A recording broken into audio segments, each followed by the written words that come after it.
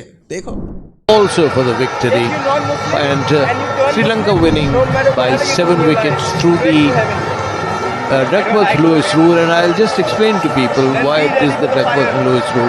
Because of the 48 overs and the rain interruption, it was 1 over was reduced and as such just slightly adjusted, didn't make much difference. जब से Qatar में FIFA world cup का प्रारंभ हुआ है, fans गए हैं वहां पर, तो सैकड़ों हजारों की संख्या में ना लोगों को इस्लाम में कन्वर्ट कराया जा चुका है। साला समझ में नहीं आ रहा है क्या फुटबॉल वर्ल्ड कप हो रहा है या दावा किया जा रहा है। पर बात कन्वर्जन तक रुक जाती तो फिर भी ठीक था। ये बात आगे बढ़ी। आज यूरोप के कई देश जल रहे हैं, उसे अगले अध्याय में देखते हैं। फ्रांस मोरक्को का सेमीफाइनल हुआ, मोरक्को हार गई। उसके बाद लियोन, जो कि फ्रांस की सेकंड बिगेस्ट सिटी है, वो भभक उठी। फ्रांस में 50 लाख से अधिक मोरक्को के लोग वहां पे उनका डायस्पोरा बनाते हैं। फ्रांस फाइनल में पहुंची है तो लोग प्रसन्न तो होंगे ही भाई साहब, और प्रसन्नता में झंडे तो लहराए ही जाते हैं। तो फ्रांस के लोग ऐसा कर रहे थे, पर वहां पर जो मोरक्को के फैंस थे उनको ये पसंद नहीं आया भाई साहब।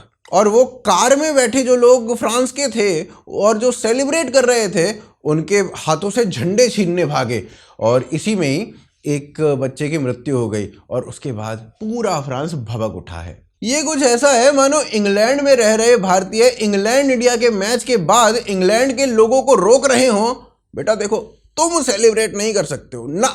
No no no no no no no. Belgium में फ्रांस के लोग रह रहे थे और उन्होंने वहां पर फ्रांस के जीतने के उपरांत अपने घर पर फ्रांस का झंडा लहरा दिया। तो मोरक्को के लोगों ने जो बेल्जियम में रह रहे थे उन्होंने उस घर पर पथराव कर दिया।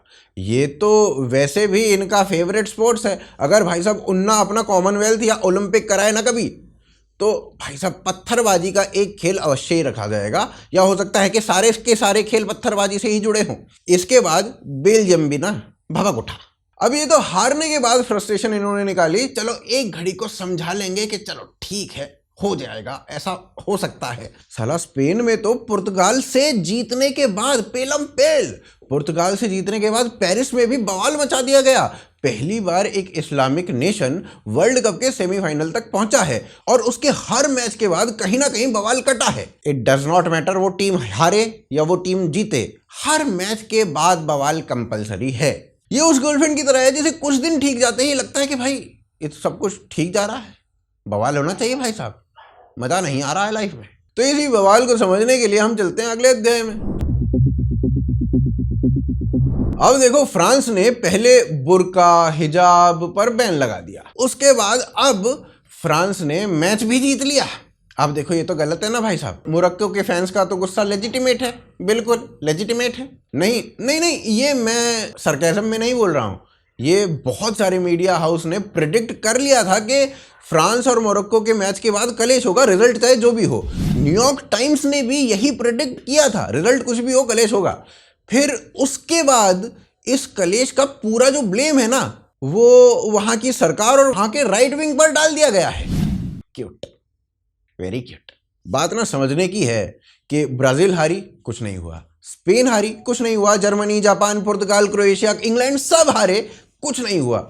ऐसा क्या था कि मोरक्को हारी तो पूरा यूरोप भभक उठा?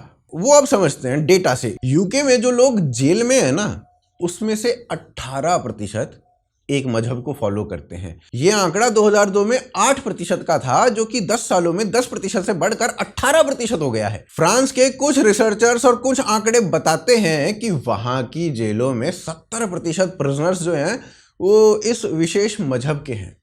पर वहाँ की जो गवर्नमेंट है वो ऐसी कोई रिपोर्ट निकालती नहीं है, तो आधिकारिक आंकड़े नहीं पता हैं। और वहाँ की जो दूसरी ऑर्गेनाइजेशंस हैं वो कहती हैं कि नहीं भाई 70% नहीं है, थोड़ा कम है। वो भी तब जब फ्रांस की टोटल पॉपुलेशन का जो मात्र 7.5% पॉपुलेशन है ना, वो इस विशेष मजहब की है। जर्मनी की जेलों में 20% बंदी इसी विशेष मजहब के हैं, और कई कई सिटीज़ में तो ये जो आंकड़ा है ना, ये 45-46% तक चला जाता है। स्वीडन में बलात्कार के कुछ केसेस हुए और उसमें से ना 60% विशेष धर्म के।